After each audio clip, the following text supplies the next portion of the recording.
At T-Mobile, our critical mission is providing unparalleled 5G coverage for when connectivity is mission critical. Introducing T-Priority, America's best 5G network experience for first responders, even in times of congestion. More capacity, faster speeds, better coverage. T-Priority from T-Mobile, built for tomorrow's emergencies, ready today. Discover more at t-priority.com. For qualifying organizations on eligible rate plans, coverage not available in some areas and may be impacted by emergencies.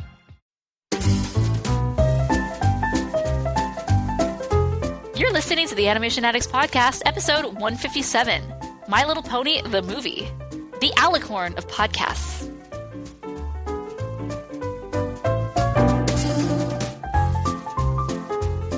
Welcome to the Animation Addicts Podcast with the Rotoscopers, Disney, DreamWorks, Pixar, Don Bluth, and everything in between. My name is Chelsea Robson, and I am here with my fabulous co-host, Morgan Stradling. Extra sparkly, yes, indeed. So many sparkles. So the Rotoscopers at the Animation Addicts Podcast with the Rotoscopers, basically what we do is we sit back, we relax, and we talk and nerd out on our favorite animated films. Sometimes we go back in time to like the beginning of animation, all the way to the present day. And today, we are going very present. We're talking about My Little Pony, the movie, which comes out on the day that this episode is released. Yes, it'll be released October 6th, 2017. But first, before we go into that, we had a fantastic discussion with the lovely Leigh-Ann Cruz, who is one of our patrons. And so we are jumping in first to a nerdy couch discussion. One small thing doesn't seem like a lot. One small thing, work with the time you've got. Soon one small thing becomes two. After two, perhaps another few. Then one small thing is not so small. One small thing can be the biggest thing of all. Hello? Leigh-Ann, Hi. welcome to the nerdy couch. Yay. Yay! Welcome, Leigh-Ann. We are super pumped. Thank you very much for having me, girls. I've been a fan of the Rotoscopers since way back when. I want to go with, I think I found you guys at Pottercast, I think. Was that it? I don't remember how I came across here, but since maybe when we episode interviewed 5. Frack, maybe? That's possible, yes. But it's been a while, and I've been such a fan and supporter, so it's really exciting to be here with you guys. So thank you very much. It's a pleasure.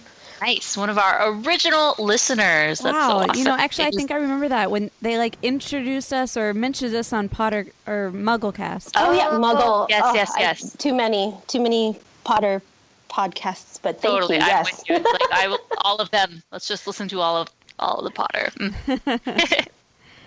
So, with everybody that ever comes to the Nerdy Couch, and basically everybody that ever comes on the show, we always start out with a mini segment called Catch and Fire. Woo. And you said that you're familiar with this game?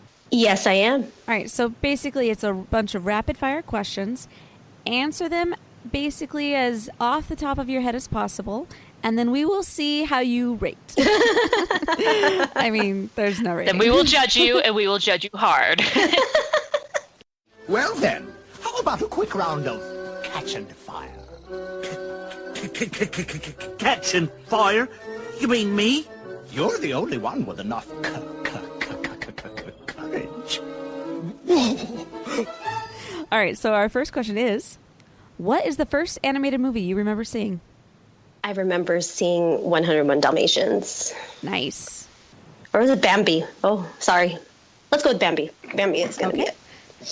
Favorite cartoon growing up? Sailor Moon. Yes! Yes. Sorry, that's what came up to my head. What's your favorite animated movie? Aladdin. That is my favorite all time. Yes. Ah, this looks like you and Morgan are going to be good friends. Yeah, we're already best friends. Again, with the judging and judging hard, I'm like, what's your phone number? Talk later. Who is your favorite animator or artist? I don't know their names at the top of my head, but again, I think Glenn Keane from Little Mermaid and all of his wonderful things. So, yes, him. It's hard not to like Glenn. Classic animation or CGI? I like classic. Favorite animation studio?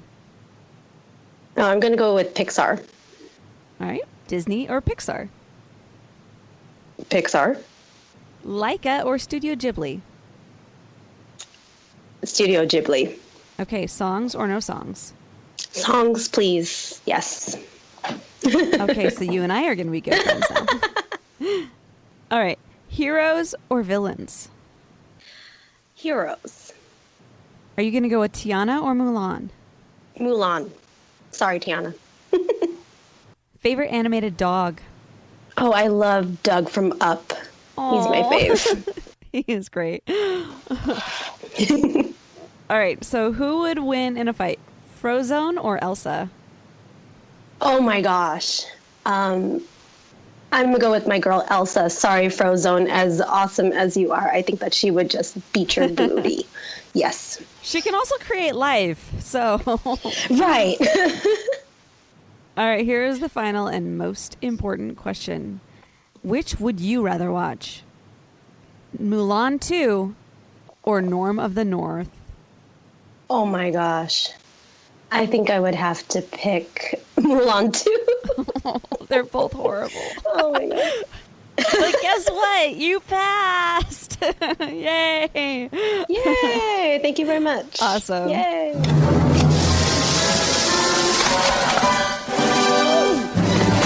52 out of 52. Well done.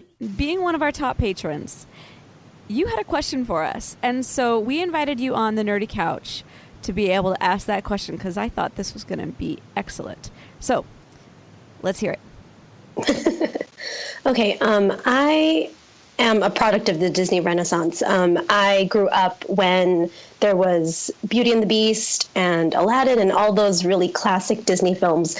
I'm a high school teacher, so I do Disney quotes and I have movie puns and things like that, and they never get it, and it's so disappointing. Oh, and no! Then, right, I know, and then that's kind of my question. Like, how does that shape, how Disney is today? Like, I know that there are new classics and things like that. And as a teacher, I'm just very curious as to how that shapes, I guess, our generation's maybe not consumption of Disney material, but how that affects how we enjoy our animation, and how about our interactions with the future generations or those that are ahead of us. Because again, I'll quote Disney films, Disney movies all the time in my classes, and it's so sad when my students don't get anything, and I don't know, it's very disheartening. So the future of animation fans, how do you feel about that? How does that shape how we feel or how we'll interact? Or I know, Morgan, you have your son Graham. How is that gonna shape that?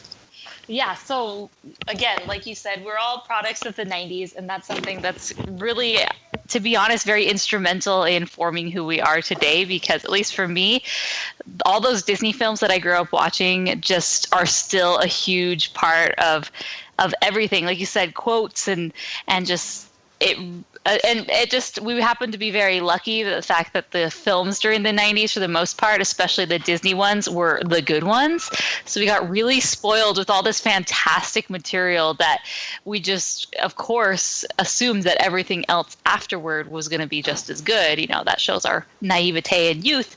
But yeah, for me, I mean, it was something that was made me love movies, grew up then researching the different books that the movies were on, and then the music and the songs. I feel like as soon as I got an iPod, the very first thing that I did was take all of my Disney CDs and put them, digitally on the iPod. Yeah. And it was my thing.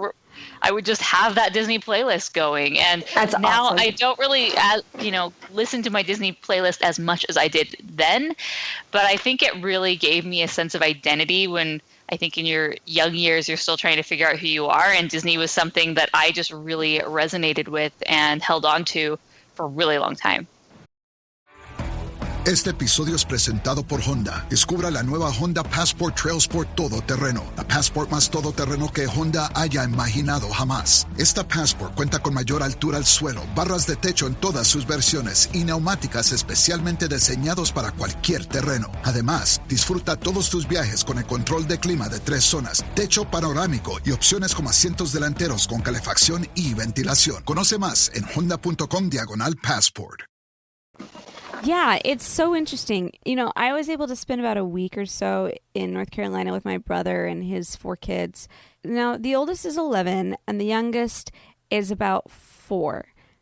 And I would be like, okay, hey, let's watch a movie or something. And they'd seen most of the movies that I had put out. But it's just such a different generation because they have so much. Yes. I mean, you have so much on YouTube. You have so much just available.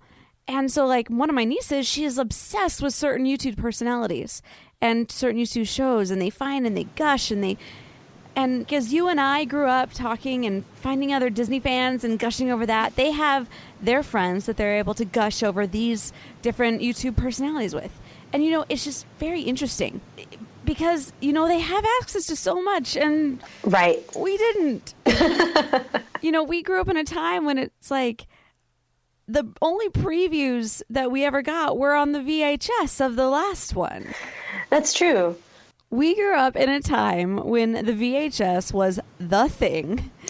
And the only, like, previews we ever saw, like, we didn't have computers. And so the only thing that we ever saw was, you know, 4 years prior to the next one, they had the preview for the upcoming one. And we were like, oh my gosh, gotta get it. And that in itself, because we didn't have so many things pulling for our attention, I think it made it easier for us to find others who were also into that.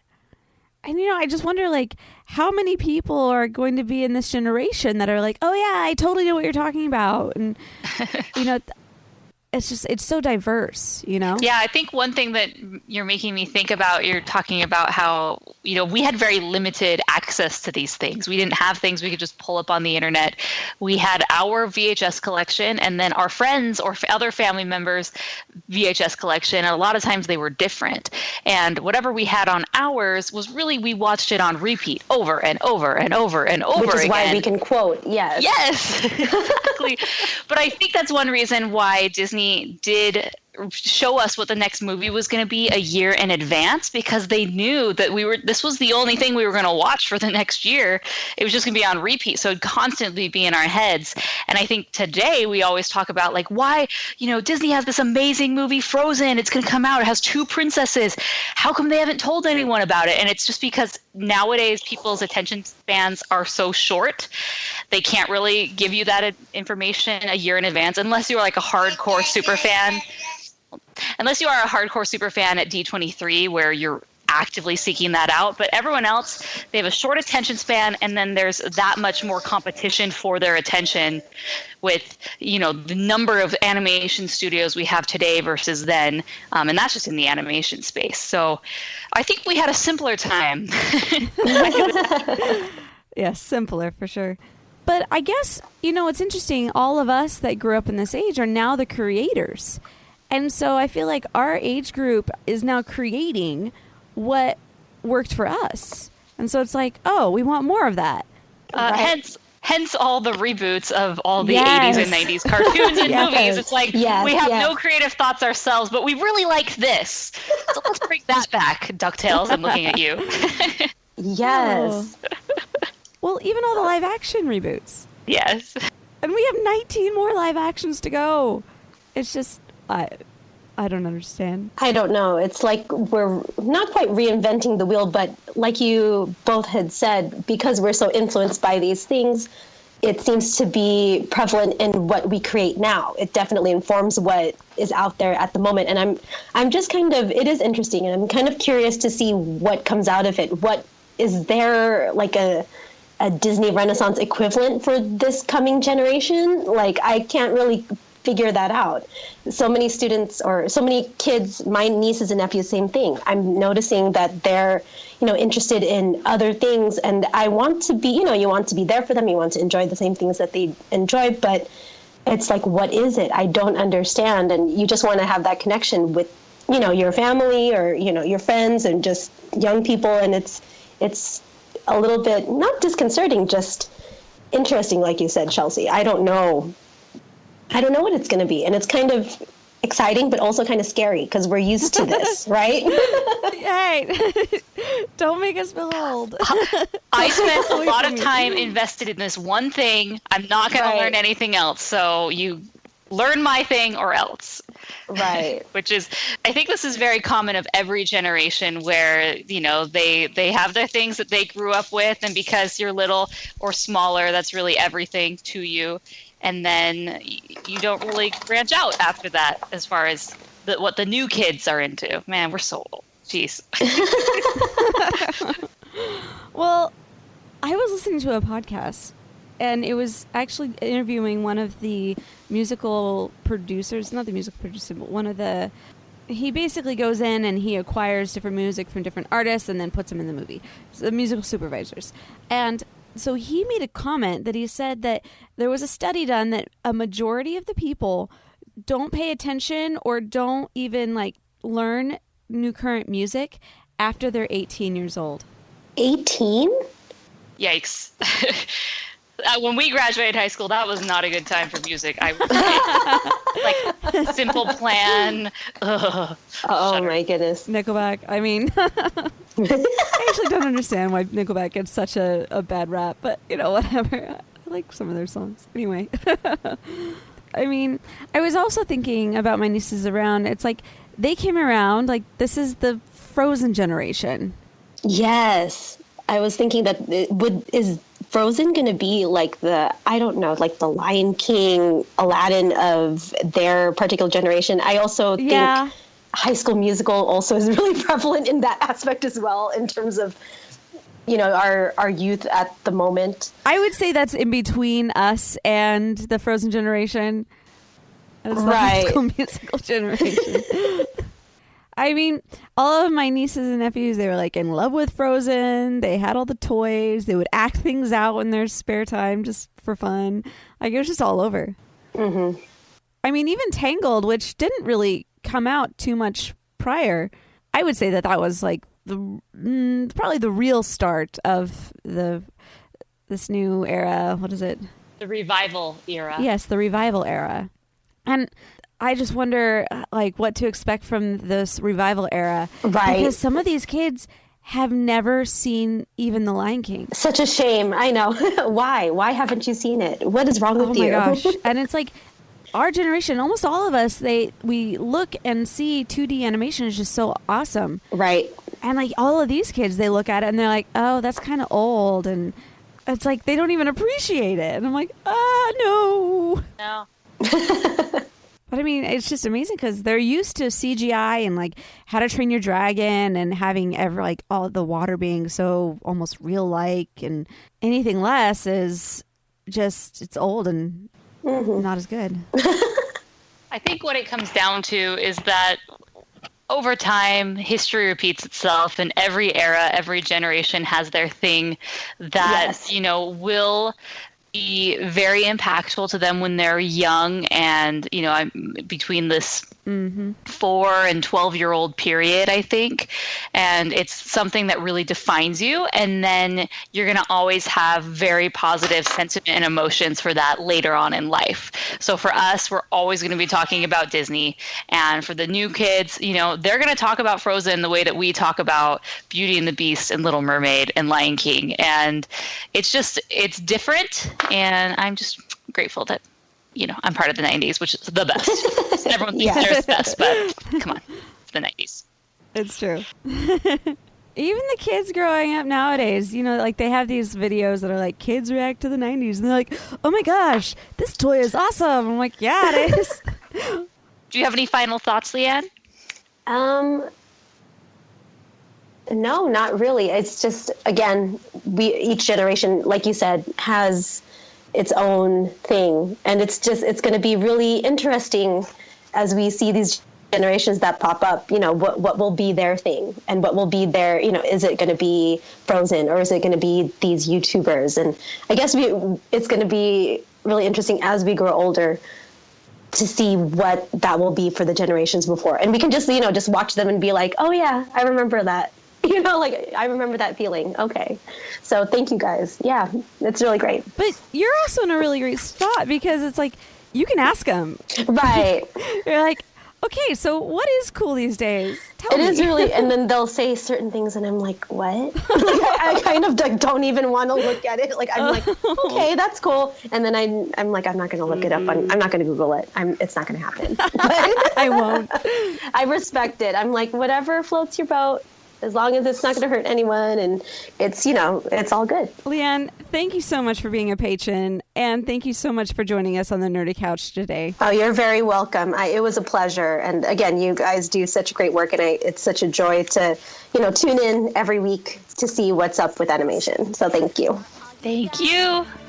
But there's a light shining deep inside beneath those fears and doubts. So just squash them and let it shine for all the world to see that it is time, time to be awesome.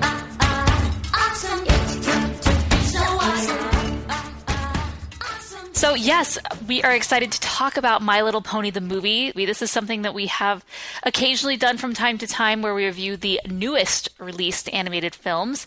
And it just depends on our schedules and whatever works best. And Chelsea and I just happen to both be able to go to this screening and see it ahead of time and then record our episode and boom, here we are.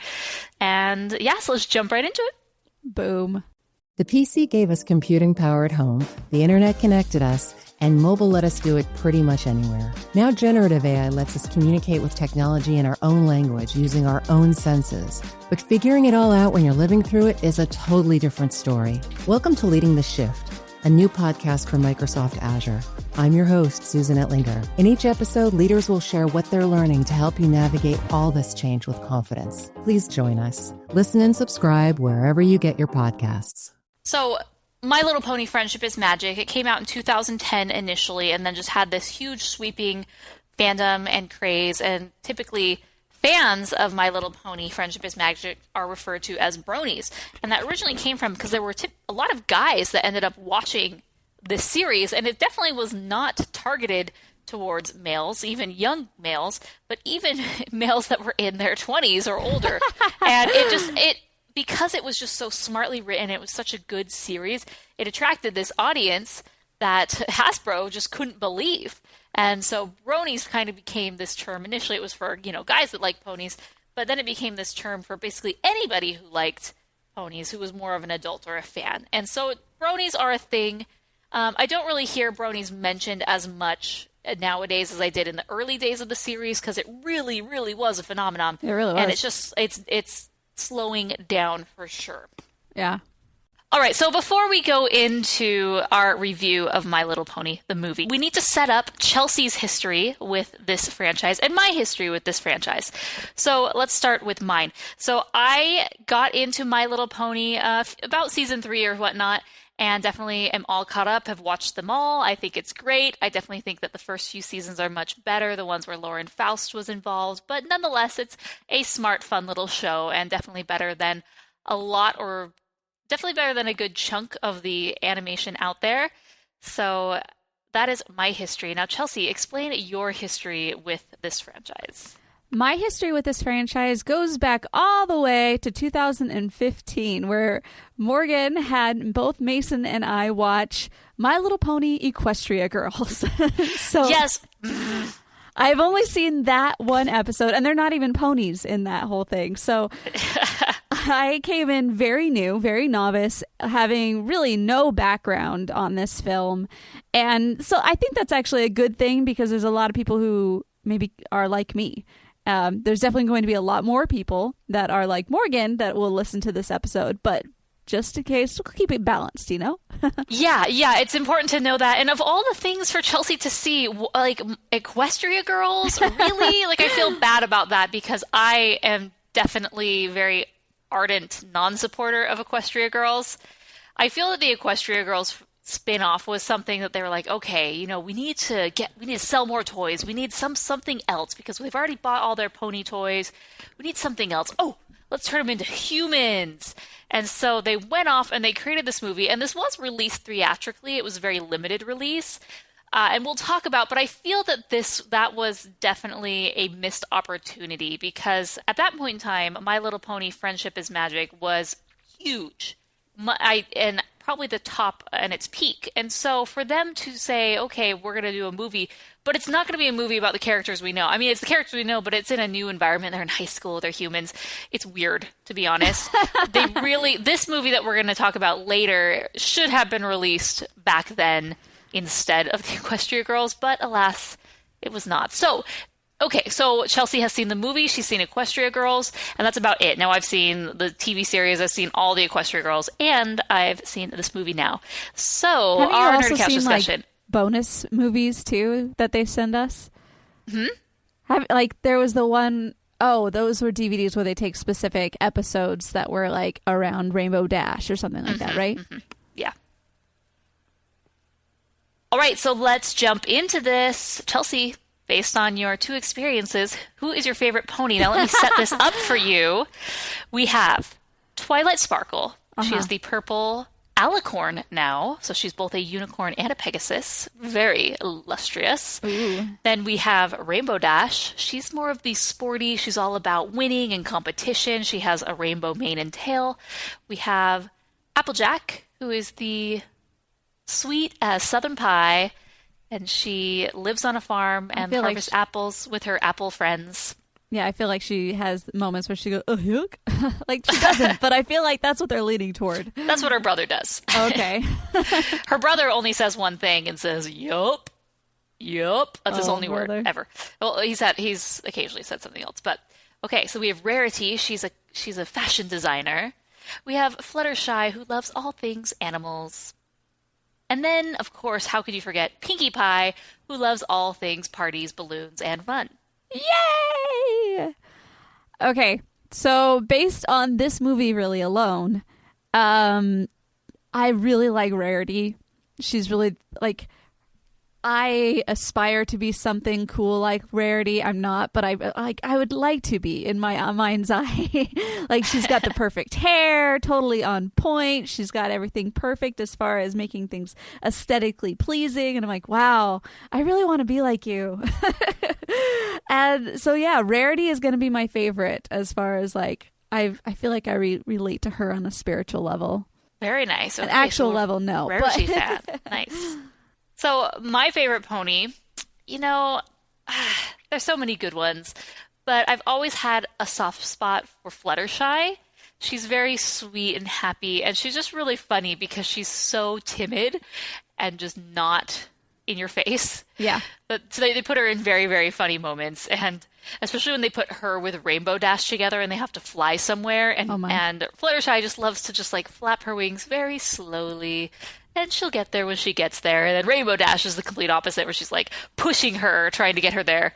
And so I like that. But then, I mean, at the same time, I feel like I'm slowly getting a fondness for Princess Twilight Sparkle. Because she is the leader of the gang. And if you've seen the first season, it really sets up how she becomes friends with these ponies and everything. She's definitely climbing the ranks, but I still think Fluttershy is number 1. And then Twilight Sparkle is number 2. They really don't focus on Shutterfly. Not in this, not in the movie at all. Not in the movie. Like, she's hardly there. She makes a comment or two, but really this is not her thing. Yeah. I felt like it was very much a Pinkie Pie versus Twilight Sparkle. Well, you can tell who the popular ponies are, apparently, because if for Pinkie Pie to get so much attention, she must be popular. And I'd be interested, maybe I'll put a little poll in the show notes for this, asking the listeners who their favorite pony is, because I'd be interested to see, where it all falls. Yeah. But anyway, so now let's jump into the main event. Cue trailer. I'm Princess Twilight Sparkle, and this is my home, Equestria. A land filled with magic, music, whoa! And most importantly, friendship. Life is perfect. I mean, what could possibly go wrong?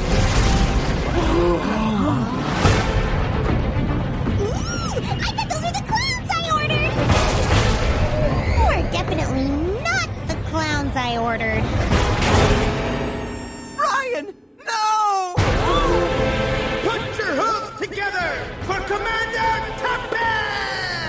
about we start with your complete and total surrender? We just got our cupcakes handed to us by the worst party crasher ever! Oh, Fishman just got dropped! Easy as pie. Oh, I love pie. Wow! We need help to save Equestria. What is happening? Get her now!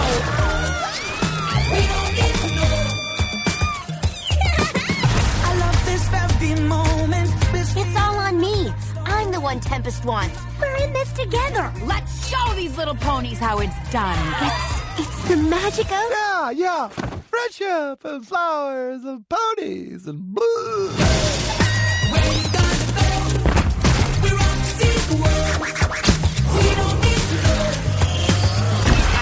Princess? No pressure. Luckily, I have amazing friends who are there for me no matter what. Pinky! You have visual on buttercream? Visual confirmed. Go for cleanup.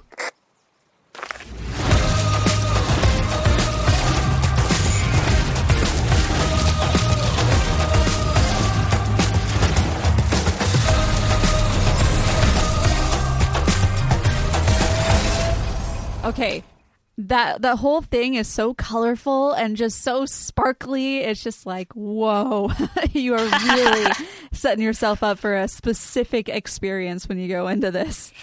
Yeah, I love that their logo is just all sparkles. It's just, here you go. This is what you're getting in for. This is the sparkle bedazzled logo. You know, the ponies spent hours with their bedazzling machines getting that ready for you guys. And this is just My Little Pony on steroids. Get ready. Fantastic. Also, beware, if you watch the one trailer on YouTube, you will forever have pony videos in your sidebar. Just putting it out there. Hey, you went down that vortex and YouTube's like, ooh, a brony. I know what you want. I know what you'll like. Oh, it's so funny. So just high level, let's talk about some general information about this movie before we dive into the specifics. The studio is Allspark Pictures, which is, I guess, Hasbro's feature film spinoff, and then DHX Media. The director is Jason Thiessen. Release date, October 6, 2017. Budget, we're not sure. And box office, we shall see. Interested to see how this does, because there's a lot resting on this, I believe, for Hasbro. And then the music is by Daniel Ingram, which there are lots of songs. We will be talking about the songs. And that's something that is prominent in the My Little Pony universe, are just random songs throughout just a random episode. So it makes sense that the movie would likewise have a lot of songs. It's like every stop on the trail, they have a cue song. Yeah, right. Here's the thing. As mentioned before, I came into this knowing very little about the actual show, and I came out of it having far more questions than answers. All right. I was just like, what? I want to first off say that I came also into this with an attitude of, I actually want to like this. I want to be able to say after this movie, I would totally go home and watch all the episodes. I wanted to have this be a thing that like hooks me. But once again, like I left with so many more questions. I was like, I don't get it. Shall we answer those questions for you, Chelsea? Yeah, let's do that. And I just wanted to put it off also that it's like, it may sound like this is just like one giant rant from me, like going through, because I have lots of questions. But I did not hate this movie. So it was just like, left me with, I don't know where I am. Which I think that's the sign of a good movie, is one where even if it has a pre-existing audience, where it can deliver a feature-length film, and people who aren't fans or have no relationship with this franchise or whatnot can just come in, watch it, and have a good time. And the really weak films are the ones that are very specific to a specific audience, and therefore they don't connect or relate to anyone who hasn't seen the source material, which typically leads to poor box office results. So, yeah. I mean, okay, first off, I want to know about the progression of the pony. I mean, do they all start out as alicorns? Obviously not, because you said, oh, she now has her horn and wings. So, okay, that's no. But do they all start out as ponies? And is there some type of a progression that, like, is there a chance that a normal pony will ever grow a horn/wings? Okay. So before I answer this question, I think it's obvious that we're going to be talking about spoilers from the My Little Pony TV series and obviously the My Little Pony, the movie. So if you've not seen either of those or you don't want to be spoiled, you might want to just trot out right now. But very nice. Thank you. Trying to be more punny in my life, I appreciate that. Okay, so alicorns. Alicorns, as you know, there are only 4 in this version or in this movie. We have the 2 princess sisters, which is Princess Celestia, who controls the sun, and Princess Luna, who controls the moon. I think it'd be interesting for you to watch the very first 2 episodes of the series because it really sets up that universe. Then we have Princess Cadence, who is a fairly newer princess. You can kind of tell how old the princess or the ponies are based on how tall they are. And to me, like, Princess Cadence is more of like a teenager pony. She's not quite little, but she's not quite as big as Celestia. And she is actually married-ish to Shining Armor, who is Twilight Sparkle's brother. Okay. So Twilight Sparkle grew up with Cadence basically being her babysitter and whatnot, and then she transformed into this princess. And so each of the princesses in this world, you're a princess if you're an alicorn, meaning that you are a pony, you have wings, and you have a horn. Okay? But, so to go to your question, do they all start out as ponies? No. There are 3 different sort of species of ponies. Here you have the ponies, which are just normal land ponies. They don't have wings. They don't have a horn. Then you have the Pegasi, which they have wings and they do all things fun and fly around. And then you have unicorns, where they don't have wings, but they have a unicorn and they also have special magical abilities that are tied with that. Now, in the franchise, you don't really see there being hatred among these 3 groups, which is great. I mean, it's sort of you're born with different abilities and you have your people, but we're all one. Like, for the most part, it's not a big deal whether you're a Pegasus or an alicorn or a unicorn or a regular pony. Okay. Now, Twilight Sparkle, in the first few seasons, she was just a unicorn. And she was under the tutelage of Princess Celestia, and so she moved to Ponyville from Equestria. And so she moved from Ponyville to Equestria to learn all things friendship, because she didn't have friends, and over the course of the first series, she meets these other ponies and becomes friends. And then over the first few seasons, she really develops, this strength of hers, which is her special ability to, be friendship and represent friendship. Now, they don't talk about this much, and I don't think you really noticed it in this movie, but each pony has a cutie mark on their rump, which, if you played with the My Little Ponies figures growing up, that they do, some have balloons, some have this. And it basically, there's this whole other storyline of how do you get your cutie marks. So there's little teeny ponies, which we didn't see in this one at all, but they're even smaller than the ponies that we know. And they don't have cutie marks yet because you have to find what your special ability is or what your calling in life is. And then that cutie mark appears. So for Applejack, her whole family manages this apple farm and whatnot. And so apples are her thing, right? Mm-hmm. So Granny Smith is the grandma. She has an apple-related one. And then Applejack obviously has apples. And so everyone, and Pinkie Pie has balloons. And so she's found her calling as being party planning and whatnot. Rarity has sparkles and gems and et cetera, et cetera. So that's how everyone is different and they find their special place and their calling in life. But no, you do not get the ability to just start out as a pony, then grow some wings, then grow a horn. But for Twilight Sparkle specifically, there is a moment where it's her defining moment as, friendship goes, and then she becomes an alicorn. So she grows wings, and then when you are an alicorn, you are officially a princess. It's done, said, no question about it. So she becomes the 4th princess in the land. So, yes. So nobody else? Like, is there a reason Princess Celestia decided to tutor her specifically? I would have to go back, but that's just kind of in the very first episode that she was under her wing. Nice. Okay, so there is no caste system in this culture? Because it seems like based on your powers or something you do. No, it definitely isn't perceived that way. I think since this is a children's show, they don't want to say that, like, oh, the land ponies, they're lesser beings than us. It does not come off that way at all, which I'm glad for. Everyone has their own abilities, and they're not really resentful or angry. I don't even think there's been an episode. Well, maybe with, like, bad ponies. But as far as everyone who's living in Ponyville, everyone seems to just know their place in the world, and they're really happy and satisfied. That's one thing with the ponies, is they've all kind of found their calling in life, and they're really happy. Okay, so there's no pony oppression or anything like that. Well, there is pony oppression when bad guys come into the picture. Okay. Whether that's another pony who's trying to take over or do something, or just weird creatures that come every once in a while, as we see in this movie. But yeah, there's one named Discord who shows up a lot. Oh my. Yeah. Watch out. That's her lot in life, to add Discord. Yep. That's where she's happiest. And we all know somebody like that. Anyway, well, Discord is a half dragon. He's a man. Oh, okay. Male, and he's like half dragon, he's like every sort of creature combined. Okay, so male ponies. This episode is brought to you by Prime Video. In the small town of Holland, Michigan, nothing is ever what it seems.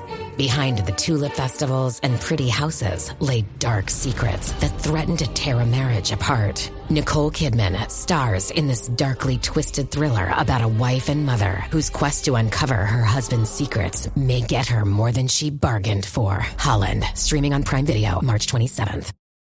I only saw 2. You have the big stud pony, like the white one who's like, oh. Yep. And then there's some other one. Oh, and then there were the 2 bodyguard ponies. But other than that, are there just a plethora more females?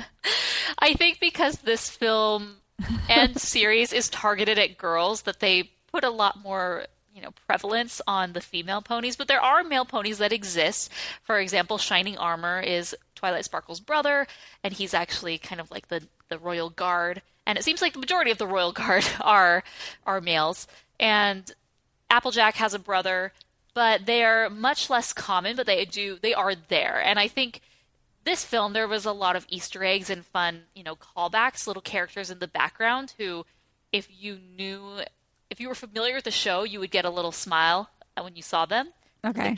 There were so many background characters, but I think for that reason, there were some more males back there, but you didn't necessarily notice because it was just a quick pan shot. But yes, there are much more females than males in this world. Okay. Now, have they ever ventured outside of Equestria to other lands? I mean, not changing realms like in Equestria Girls, but their own world. Yes. So there's other cities and whatnot. There's one called Manhattan off the top of my head. Nice.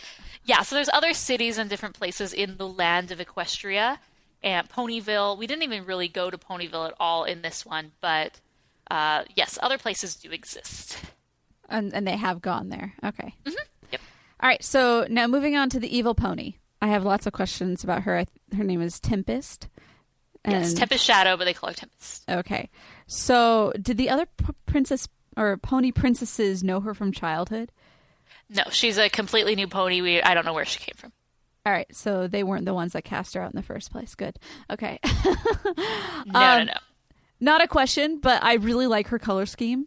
Yes. I was like, nice. I really think I like you best. She had this ombre thing going on. It was cool. It was, yeah.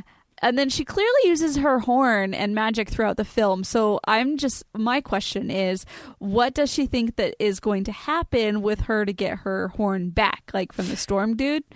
Is it more for aesthetics, or is it her powers are actually hindered? I think by not having her horn, it's very uncontrollable almost. That's why at the very end, she's able to just do these crazy fireworks. Mm-hmm. And just blow off energy. But as far as the targeted sort of magic that I think she wants, she's unable to do. So that's why she wants her horn back. Which, can I say? Say it. You think this would be a common thing, unicorns losing their horn. But this is the first time we've heard of it. But I mean, it's had to have happened before. It was just just a quick little swipe by a bear that destroyed her. And I'm pretty sure other accidents had probably happened. But yeah, Anyway. Yeah, well, I mean, here's my beef with that whole story. Is at first when Princess Purple, the Princess Twilight Sparkle, yes, went against her power, and as far as like being Miss Friendship, you almost heard like a crack in her horn or like in the background or something. And at that moment, I thought, oh, is this what happened to the evil pony? She like went against her principles, went against her innermost like qualities. I think that would have been a lot better of a storyline, and like having that being the moral instead of I got hit by a bear. Yeah. Like I was just like, what? Okay. And as I mentioned before, I think that this movie really focused a lot on the princess relationship, or the relationship between Princess Sparkle and the pink pony, the Pinkie Pie. Pinkie Pie, yeah. Like, is that normal? Do they clash a lot? I mean, in every episode, it'll either focus on one or two ponies and their relationship, not necessarily with Twilight Sparkle, but they're all kind of there. But sometimes it'll be Rarity and Pinkie Pie. Sometimes it'll be Pinkie Pie and Twilight. Sometimes it'll be Twilight and someone else. I think they do a really good job of kind of like splitting it up. And since they do have very long seasons that are 20 plus episodes, we get more of a feel for each of the ponies. But there are occasions where, they'll have a scuff and they won't be friends. But it's not necessarily something that's specific to Twilight and Pinkie Pie. It just happens with all of them, right? As relationships with girls and people happen. Yeah. Okay. So at this point in time, I think I'm basically caught up with all of my main questions about the pony universe. So let's just go more into the specific movie. With you, what were your thoughts like going into it? Were you excited about it? Yeah, I mean, when I heard that they were announcing this, I was pretty excited. But again, like I said, kind of disappointed because I feel this was a bit too late. And so I was always kind of interested leading up to this movie because I was excited that it was announced and it was coming. And it did seem like a good idea because the franchise still does have legs and has fans and is still going very strong. But I was concerned to see how this is going to do. And it's a bummer that we're recording this before at least the opening weekend because we can't even talk about those numbers. But I want it to do well because I do like this franchise. And I think it's a really good one. Now, again, is this too late? If they would have done this 3-4 years ago, I think it would have been even more successful when it was the whole pony craze. But that's okay. We have it now.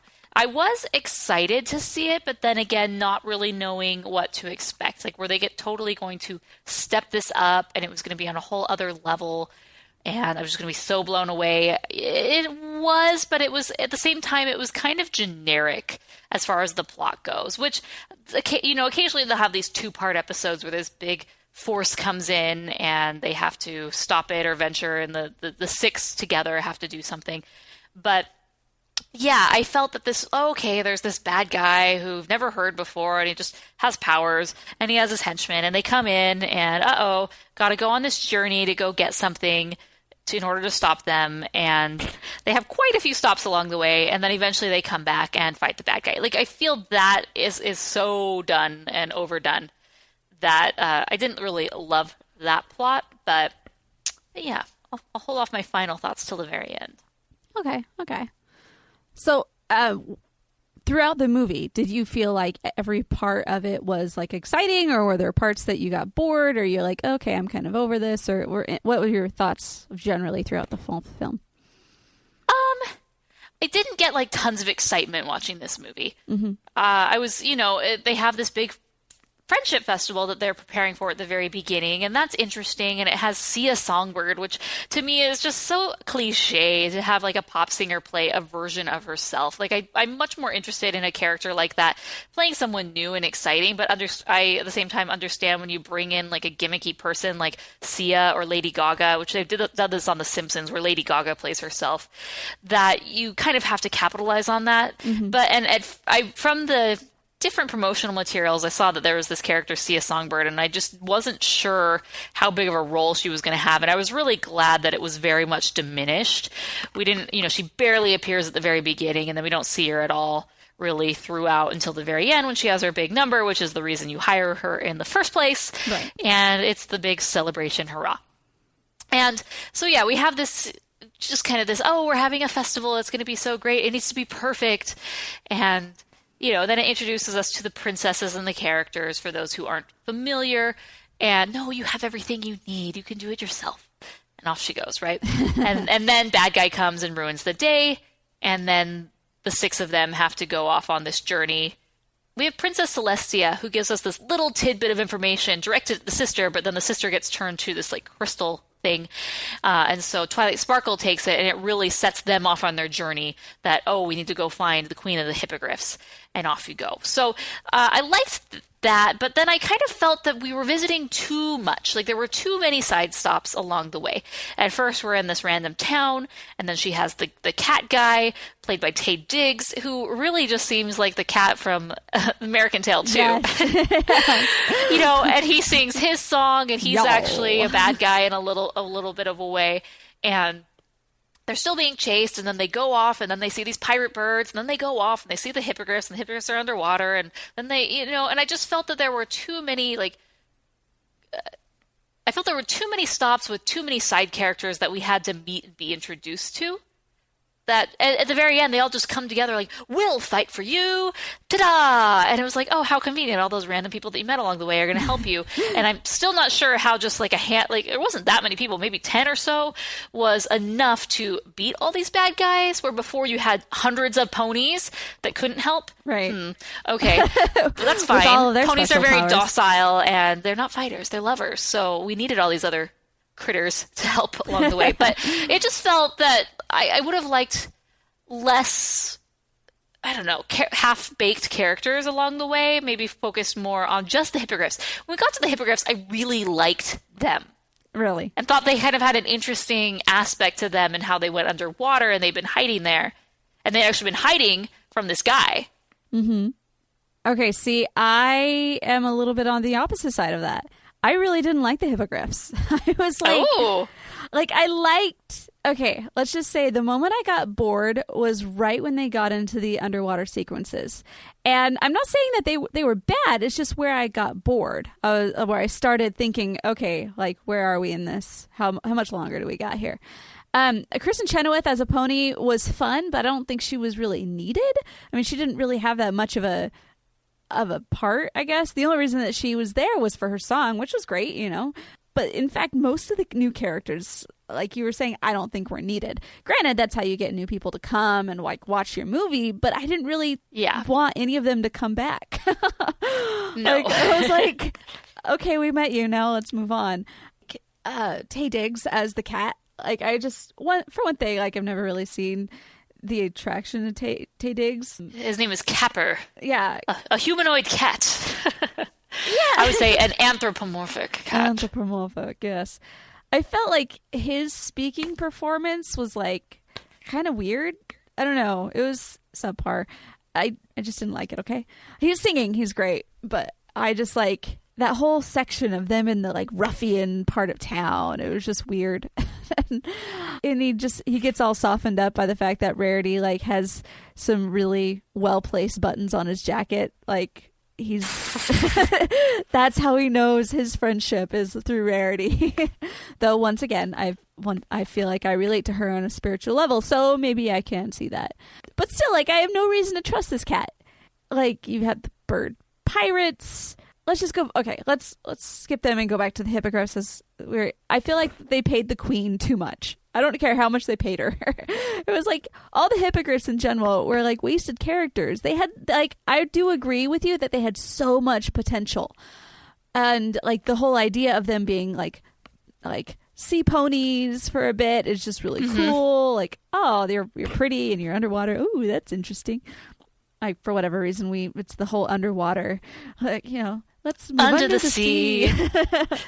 There'll be no accusations, just friendly crustaceans under the sea. Anyway, but they just did nothing. And the pearl. I have questions about the pearl. What the? Okay. First off, where did it come from? What does it actually do?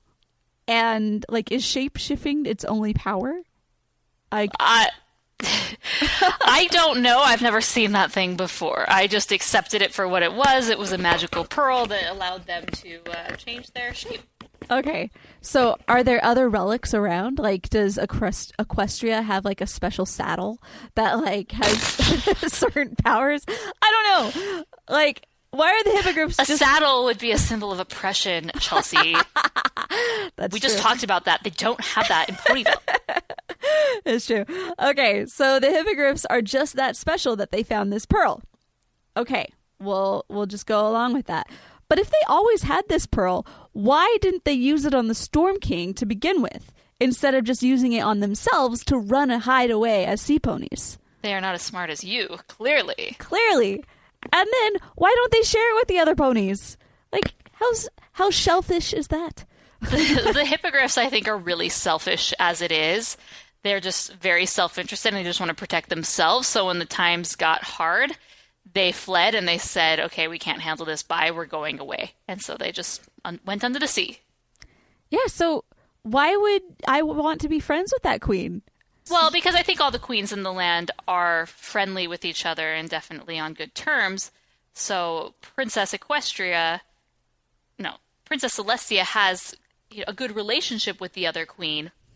And obviously said, okay, yeah, that's the place to go. Bring him.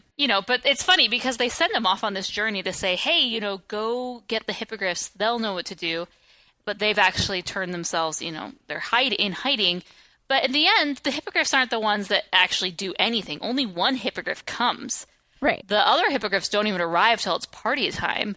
And that one hippogriff, Princess Skystar, is the only pony hippogriff who arrives, and she really doesn't do much. So, I mean, yes, in theory, if Luna was the one to go, I'm sure they would have had more backup reinforcements. It would have been better. But because of everything that happened with Twilight Sparkle and her trying to touch the pearl, she lost those allies, and so then they really truly had to do it themselves. Yeah. Which was unexpected, but that was, a better ending to say, no, you can defeat him yourself. You can do it. All from your magical powers of friendship. Yeah. Mm-hmm. So that's my little rant on the hippogriffs. Okay, so what about the bird pirates? They were the least memorable to me. What are your thoughts?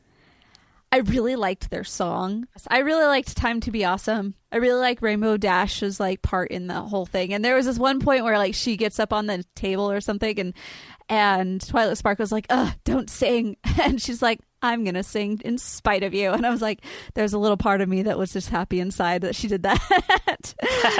In general, I liked most of the songs in the moment. I just don't really remember them after is, I guess, my main problem. Yeah, in the moment I did like the song. So we're going through, we have the very first song, We Got This Together, all of them singing. Mm-hmm. I'm the Friend You Need by Taye Diggs. So that's his, Trust in Me song. Right. Time to Be Awesome, which we've talked about. One Small Thing, that's with Kristen, Chenowith, and a bunch of folks. I liked that. And I like that one too. like you said, in the moment they're fun. And they're not bad. They're not cheesy oh, this is the worst song I've ever heard. They're actually pretty good. Yeah. And then Rainbow is the one by Sia.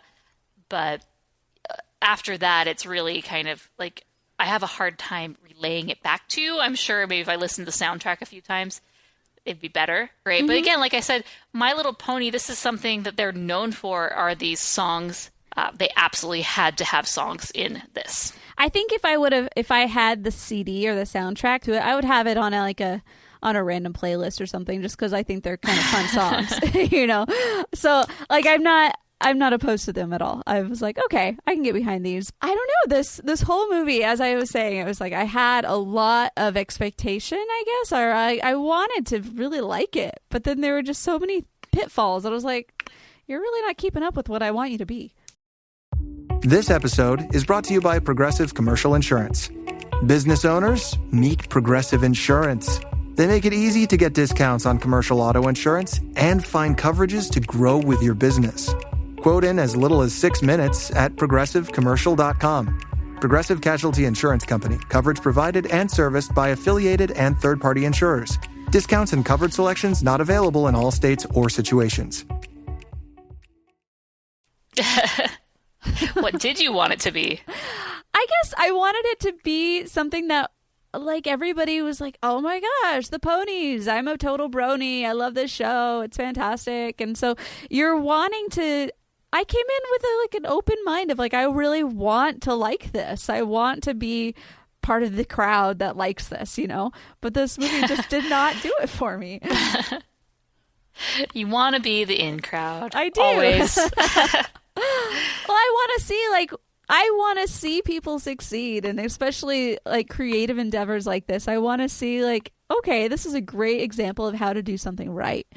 But they just didn't quite make it. So let's talk about the villain, because he's this big threat that creates all the problems. And his name's the Storm King. And at first he's like, oh, he doesn't even come. He sends his minion Tempest, to go. And then also a very funny character, which I enjoyed, was the wisecracking hedgehog named by Michael Pena, which Rubber. He just has some funny lines that I really, I did appreciate. But again, he was so short-lived. So he was like the henchman to her, and she was the minion to the Storm King. So there's all this buildup, like, oh, the Storm King. You think he's going to be this huge thing. And he's actually sort of goofy. Yeah. Discord is like that, too. Discord is really goofy and crazy and wacky. And so I felt that this had a little bit of it. And I'm like, oh, and again, I say this every time, like, why aren't you more sinister? But I really felt that I would have loved him to just be like a total force that was very overwhelming, rather than him being like that on the outside and then inside he's kind of goofy. But I kind of liked his wisecracks and just kind of, I really did. I felt like he was kind of played a good role. Like, as far as like, he was pretty sinister, as far as I'm really not like budging on what I want. I want what I want, and this is what I'm gonna do. And if you don't go along with me, sucks to be you. And even if you do go along with me, you should have known I was a snake when you picked me up. I liked him in that way because he was just like so his own character. And I felt like she was definitely trying to like she's just always wanting to get affirmation from somebody else. That's why she got kicked out of Ponyville in the first place, because she was not going with her inner self. I don't know. He really didn't care. Like, I want all power. Ooh, look at the sun goes up and down. Ooh, I have so much power here. And as much as I want him to be this sinister total threat, as far as My Little Pony goes, they do have like the balance. So it's very common for something like this to kind of have that. But yeah, that was a funny moment. He's like, sun up, down, up, down, up, down, up, down. It's like at the very beginning, we have that where they very clearly say, you want us to move the sun and the moon? Like, that's not what our powers are for. And so it sets up that, like, no, we take our powers very seriously. And then you have him, and it's like, nope. Look what I can do. I liked that. He really had a lot going. Like, the fact that he had the pirates, but they have, like, this whole book of, like, what does the Storm King say? Like, he's really, done his job and trying to make a systemized approach to world domination. I can appreciate that. Mm-hmm. So at the end, I mean, Twilight Sparkle does it again, right? She has to choose between, easy, she can just destroy him right away, or saving Tempest. She saves Tempest because she's the princess of friendship. Of course she's going to be a friend to someone who's not even her friend. That's true. And saves the day at the end, and the princesses come back. And that's one thing that I'm like, these princesses are so lame. They're supposed to be the strongest in the universe, and they just kind of allow themselves, just for convenience sake of the plot, to just get taken. Yeah. Like, you're better than this. Like, you have so much more powers. You could easily destroy him with some magic super quick, or at least have a decent battle. But no. And I get this. This isn't Princess Celestia's story. It isn't Princess Luna's story or Cadence. It's Twilight Sparkle's story. But so we need to dispose of the princesses super quick so Twilight can save the day. Right. But realistically, that's not going to happen. These are very, very established, strong leaders and princesses. I expected more. Well, yeah, like, I feel like you should have had some type of a battle plan. Like, okay, looking at all of our different powers, how can we make sure, we can defend ourselves? Because they've had other villains come in prior, so do they just not expect that? Meh. We're all friendship and happiness. It is what it is. Yeah, friendship is magic. Yeah, okay, and there are only 4 princesses. Like, that staff, you need all 4 princesses. Like, okay, how did the floor know that there's only supposed to be 4? Oh, the floor? Yeah, remember? Because it's like has this like star thing, and like they all have to be on all stars of the flower thing, and then have the staff in the middle. So like, convenient plot device, yes. Do but the one time that we're all floor? turned to crystals and are going to be taken over, let's design the palace so that way this bad guy can use our powers to his advantage. Do they redo the floor every time there's a new princess that comes in? This is a really expensive renovation. They're like, oh, please don't somebody else do it for at least another couple of years. Like, take ending thoughts. Like, okay, as far as who is your favorite special person just for the movie? I love Tempest. I thought she was a cool character. She had great motives. I loved her. That's one thing. I loved her song called Open Up Your Eyes. Open up your eyes. Like, it was a great villain song. And at the same time, we get to see, like, I took it seriously. It wasn't goofy in any way. It actually had some meat to it. But then it shows her backstory and her motives. And I loved the animation during that sequence. I thought that was super cute. And we just get to see that all of us are just little kids, little ponies, we're just trying to be happy. And then there's usually something that happens in our childhood or in our adulthood that makes us the way we are and hardens us. And so I liked seeing that we got to see that motive from her. And that song was great. Definitely the most memorable and a fantastic villain song. And I just thought she was by far the star of this. I thought it was so cool and unique that she was this unicorn with a broken horn and everything that entailed, and that her whole goal was to get that back, because for her, that was her identity. And we talked about this in our Roto Rewatch episode about Moana, the different themes in that.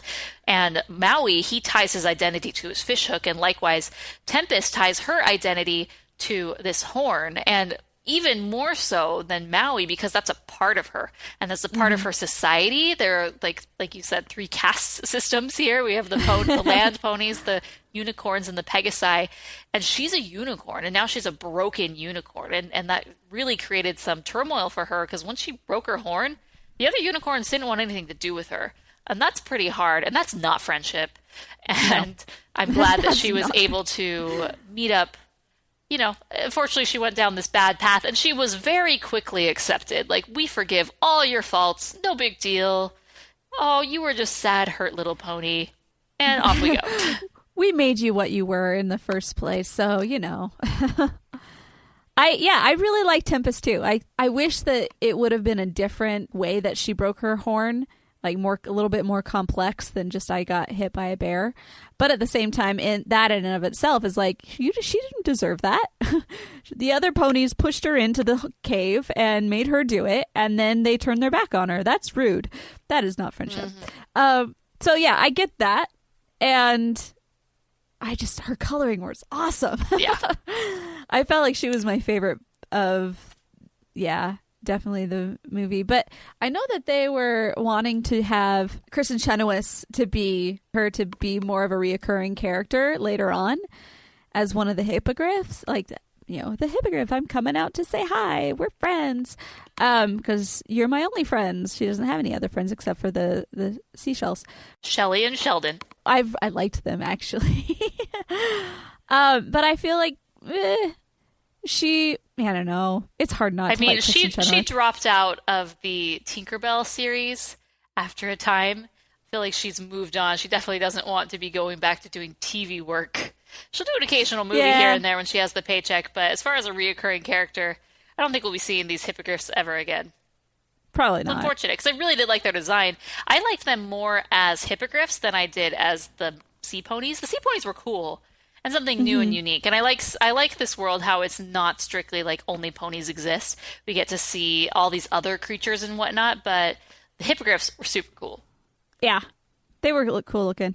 I don't know. I'm just still bitter the fact that they did not help them with the pearl. Like, they're just running away from your problems. Come on now. Selfish. Totally. But I would want to be friends with that princess, or not the princess, but the queen. Like, you're selfish. Whatever. Yeah, this movie, shall we rate it? We shall. Empower. Claire is practicing her breathing for her upcoming yoga retreat in Bali. Has she ever done yoga before? No. But Claire worked with Empower on her savings and investment strategy. She got good at money, so she can be a little bad. Empower. Invest well, live a little. Join our 19 million customers today at empower.com. Past performance is not indicative of future returns. Investing involves risk. You may lose money. Advisory services are provided for a fee by Empower Advisor Group, LLC, EAG, a registered investment advisor with the Securities and Exchange Commission. Om Namaste. Okay, so I give this a 2-star movie. Me being an outsider coming in and saying, what did I get out of this? I was left with less than what I wanted. And like, it just, if I were to go back in and like invest into the TV show, maybe I'll watch it again. But at the same time, I really don't want to. Yeah. So I'm going to give it 2 stars. Okay, so that's the perspective of someone who's not familiar with the series. Now, someone who is familiar with the series and is definitely, caught up to speed. I'm teetering between 2.5 stars and 3 stars. I'm going to give it 2.5 stars.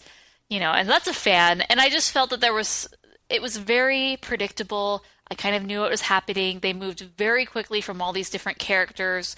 It was, that of course we were going to see them all again and they were going to help save the day. There was so much missed opportunity with the hippogriffs and the sea ponies and everything that entailed. We could have maybe spent a little more time down there and maybe cut 1 or 2 of these extra subplots, either cut, the cat or the pirates and focused a little more on that because I did like Kristen Chenowith's character. I think she was kind of like a foil to Pinkie Pie. She was like the hippogriff version of Pinkie Pie, and that's why they had that cool song together, and it was so fun. But we didn't really like all these new characters that were introduced, other than Tempest, who, because she's brought in all the time because she's always chasing, we don't get to see much of these characters to really grow and love them as much as I would like.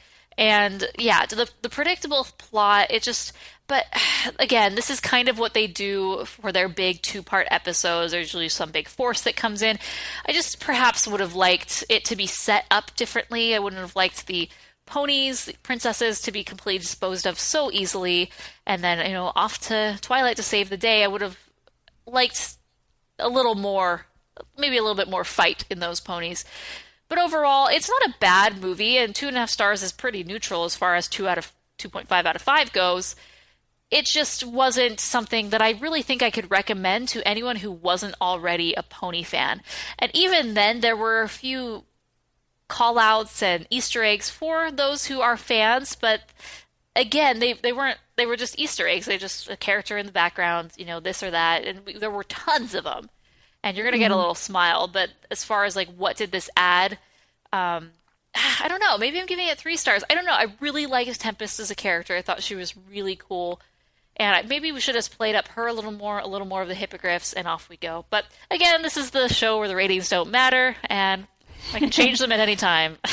Well, here's the question I had as you're saying this. Like, is a movie like this supposed to add something to the series? Well, these are supposed to typically be standalone, right? Right. But I feel like this should be like a representation of everything good with the series.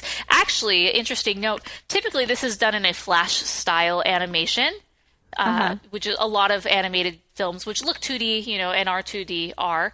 But interestingly enough, this film was done traditionally animated. Wow. I thought the animation was really pretty. The animation was very good, and that's one thing that this series always does, is that for the show, the animation is very nice and very pretty. And it's interesting because we have that initial scene where we kind of have this panning camera swooping through the lands of Equestria, and the actual buildings are 3D, but the ponies themselves are 2D. But I felt that they blended very, very well. Yeah. Where it was not distracting, and it was very cohesive, which I did appreciate, because sometimes that can be very distracting. Yeah, I thought it was great. Yeah, and the animation, the characters, it was all very, very high quality. Mm-hmm. I don't think we're going to have any voicemails for this unless someone else has seen it, but... Hello, my name is Morgan. I'm a first-time caller, and just kidding. This is Morgan Stradling. Obviously, you've been listening to me on the podcast, and I'm actually writing my review for My Little Pony the movie, which we're going to post on the website. And this was done a few days after our recording of the podcast and my thoughts, and they've slightly shifted and changed. I guess I needed a little bit more time with the movie, but I'm even more positive now than I was initially. And I don't know, maybe I was just in a bad mood or something, but but definitely I'm going to rate it higher. So let's dive into it. One thing that we didn't really talk about was how strong the soundtrack and the songs are. I know I mentioned that My Little Pony, they are definitely well known for their songs and their soundtrack, and that is part of the Pony brand, is having songs. And so I was really, really impressed with the different songs that they had in this one. I think they start off with the first song, We've Got This Together, which is the classic, we're your friends and we're here to help little song, you know? But it introduces all the ponies, they help bolster up Twilight Sparkle, and it's just really fun. So it really sets the tone for the movie. And then, you know, we have so many celebrity characters that I feel, you know, they needed to make the most out of them. And so that's why so many of them have their own songs. I think 5 of the songs are done by celebrities or partially done by celebrities, which is pretty crazy to think. But they got to get their money's worth. Come on. They paid a lot to get these headliners. So I think the first one that we see is I'm the Friend You Need, and that's by Capper or Taye Diggs. And it's very catchy. It's a toe tap and tango. And it's funny because, you know, we know after having seen this that he's trying to catch himself some ponies, get some money out of this. But it really is very subtle and smooth and just fun. What I love about each one of these songs is that, yes, some of them are in completely different styles. Like this one's like more of a tango Latin beat, but they're all very cohesive together. So I really liked that one. Another one that really I loved so much was I Can Never Get Enough Kristen Chenowith. I don't think there ever is a thing as too much Kristen Chenowith. I'm sure people disagree, but I loved the song One Small Thing with her and Pinkie Pie. It was just happy and just super duper fun and classic Kristen Chenowith. Personally, I think her voice is very memorable and something that lends itself well to animation, and she can play young characters and old characters. And I think that's really something that she has going up her alley. We did talk about the villain song, Open Up Your Eyes. Listened to it numerous times since. It's just so strong. I just love how it's able to encapsulate how she's feeling, and she's trying to convince Twilight, like, you need to do this, but we're also seeing her motives and her backstory throughout it, which is a very, very cool way to have a villain song that it wasn't cheesy or lame in any way. It was just very serious. And then the last song, Rainbow, by the pony version of Sia, Songbird Serenade, is really, really catchy. And I think it's a perfect positive note to end the film. Those are just my thoughts on some of the songs. But overall, I think the movie is really great. I think it's very positive. It kind of is this classic, oh no, something bad has happened. We have to go on an adventure to go find it and meet some new people, and then we come back and we save the day. It's not anything revolutionary as far as storytelling goes, but I think it's something that works, and they knew their formula and they knew their audience, and they've had so many seasons with these characters. They know them so well, and they know what works and what doesn't work. And they brought in some celebrities where needed. They kept some fantastic songs. The animation is great. The pony puns are never ending and funny every single time I hear them. And overall, I think it's just a really fun film. So with that, I'm going to give it 3.5 stars. This is my addendum review. Thanks, guys. Bye. If you threw a party and invited everyone you knew, you would see the biggest gift would be from me. And the card attached would say, thank you for being a friend. Well, thank you guys for joining us today. If this was your very first time joining us, and it probably was because of the subject matter we were talking about, My Little Pony, maybe you were a fan, maybe you weren't, and I hope that you enjoyed our conversation. Are you more of the first timer like myself, or are you more of a fan of the series, a brony, as they would say, like Morgan? So I want to find out as far as like the difference. Yeah, I'm interested. I think because this is a new film, and we will have people finding, searching for My Little Pony the Movie podcast and come up on this. And it's kind of hard because when we do new films, we don't really have a lot of backstory or time to spend with the film. So to me, it's a little harder to discuss because, and even if we're missing, I can just go and look up a part of the film where for this I can't. And so we're kind of just going off memory and whatnot. So the discussion is good, but it's definitely different than our other episodes. So, we're 157 episodes into this. Most likely we've done one of your favorite movies before. So just go to rotoscopers.com/podcast and search in the search bar for your favorite movie and check out one of those episodes. This was a lot of fun to do. It was interesting to see Chelsea's take. We had completely different takes on the film, but more or less had similar ratings on how this movie is overall. I am very interested to see what other critics think, because most likely these other critics are not going to be fans, and then also how this does in the box office. So hopefully maybe for our next episode, we will be able to give you an update on how the film has done. Or if anything, we will definitely be talking about it in our This Week in Animation podcast, which we release every week exclusively for patrons of the Animation Addicts podcast. Anyone who's $1 or above gets access to that cool news podcast where we talk about the news in the animation world from the week, and we definitely start that off with the box office. So next week, it's my turn, and I will be talking about how My Little Pony did at the box office. Nay.